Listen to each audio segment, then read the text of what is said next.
Bonjour, bienvenue au Cru Chénat, à la rencontre d'un nouveau vigneron aujourd'hui. Fabrice Le Glatin, domaine de la Cure. Bonjour. Bonjour Arnaud. Alors, quelle aventure, nouveau vigneron sur Chénat? Exactement, ouais, je viens de signer mon 3e millésime seulement, voilà, donc effectivement c'est tout jeune.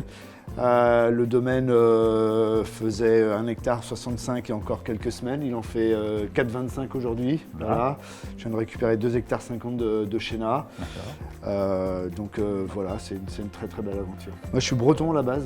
Ouais, passionné de vin, un papa passionné de vin, toujours des bouteilles différentes à table, des Chinons, des Gigondas, des Riesling d'Alsace, voilà, le Languedoc, toutes les régions de France. Donc j'ai toujours trouvé ça passionnant. Et puis dans les années 2006, quand les blogs sont arrivés, je me suis lancé dans l'aventure blog. J'ai beaucoup écrit sur le vin, j'ai beaucoup dégusté de vin, voilà. C'est un vignoble qui est en plein renouveau, en pleine expansion, après avoir souffert notamment pendant les années 2000. Aujourd'hui, c'est un vignoble qui se tourne résolument vers l'environnement.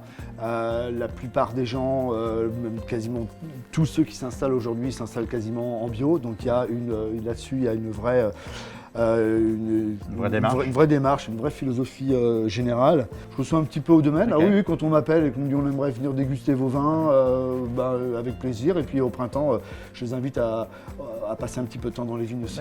J'ai la chance d'avoir des vignes qui sont situées dans des endroits absolument merveilleux. Quand on voit la chaîne des Alpes, quand on voit le moulin à vent d'un côté et qu'on voit le versant de Saint-Amour de l'autre, bon voilà, c'est des endroits qui sont absolument magiques. Donc, recevez-vous donc du particulier, mais est-ce que vous développez sur la restauration, sur les cavistes, sur les grossistes aussi? Ouais, alors essentiellement cavistes, des cavistes en bio et vin naturel, beaucoup à travers la France. Et puis quelques restaurants également, quelques jolies tables.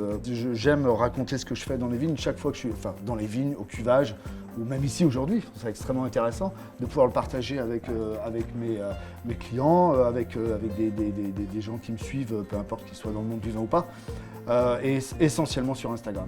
C'est le réseau qui aujourd'hui vraiment permet de rencontrer des gens finalement, entrer en contact avec notamment des importateurs, puisqu'on parlait commerce, c'est vraiment là que ça se passe.